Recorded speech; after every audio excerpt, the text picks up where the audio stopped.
Infelizmente, o filme se esgota por causa da adoção voluntária de Brunner de uma abordagem temática e formal excessivamente ambiciosa. Abundam as imagens religiosas exageradas, mas nunca parecem necessárias ou interessantes. A edição também pode ser desnecessariamente desorientadora, muitas vezes cortando aparentemente no meio de uma sequência em desenvolvimento, redefinindo o espectador em um novo espaço antes de digerir o anterior. É semelhante ao falecido Malik, mas em Lucifer. O público teria sido mais bem servido ao ver os personagens se desenvolverem sem esses floreios artísticos irritantes. Ao redor da cabana isolada na montanha nos Alpes austríacos, onde o cineasta Peter Brunner define seu feroz e bizarro Lucifer, todos os dias são sagrados. Como cristãos tão intensamente devotos que nem parecem pertencer a nenhuma seita, em particular, Johannes, Franz Rogowski e sua mãe, Suzanne Jensen, foram para esse refúgio escondido como se a altitude literal os aproximasse de Deus.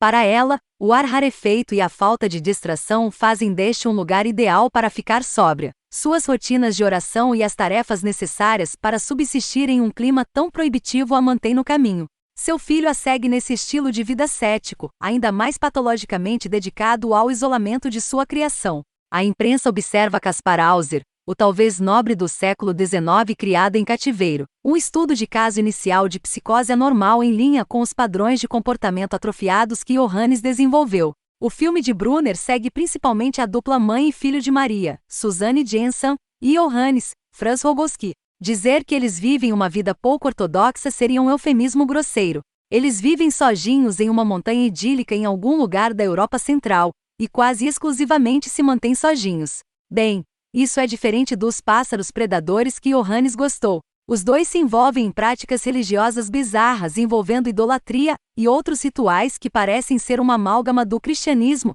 e do culto pagão aos ancestrais. Ele e sua mãe podem compartilhar algumas carícias incestuosas de vez em quando, e seu relacionamento com Cristo pode envolver uma quantidade maior de automutilação arcana do que a maioria. Mas eles aprenderam a funcionar dentro de sua bolha de adoração disciplinada e descomprometida. Então, quando os homens do dinheiro chegam com ofertas cada vez mais contundentes para comprar um pedaço de terra no caminho de um resort de esqui planejado, não é apenas uma ameaça ao seu modo de vida, é uma declaração de guerra santa contra sua fé, e sua resposta se compara a esses graves termos celestiais. Brunner interpreta sua cruzada de duas pessoas com sotaques formalistas em turnos friamente mínimos e subitamente viscerais, levando-nos à loucura que engole o pedaço de terra que eles estão dispostos a se martirizar defendendo. Muito pouco é explicado por meio de exposição inteligível. O cineasta, em vez disso, confia em imagens religiosas obtusas e na invasão incremental da tecnologia, como formas de avançar a narrativa um tanto frágil. Com o tempo, descobrimos que sua casa remota fica no meio de uma estação de esqui planejada, e eles se recusaram a vender sua propriedade.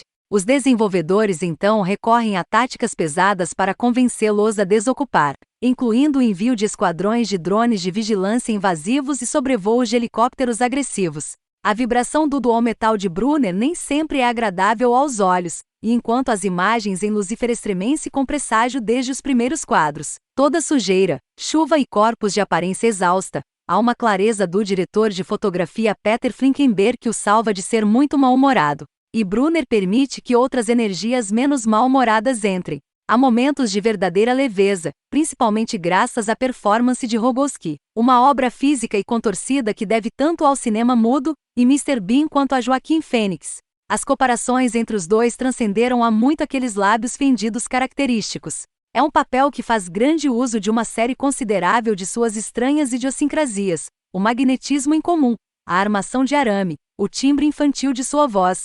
Podemos esperar que algumas das dificuldades venham para Johannes. É claro que ele está sexualmente confuso. É claro que ele se masturba e sente vergonha. É claro que sua mãe desconsidera as ofertas e ameaças da corporação. É claro que coisas ruins são visitadas sobre eles.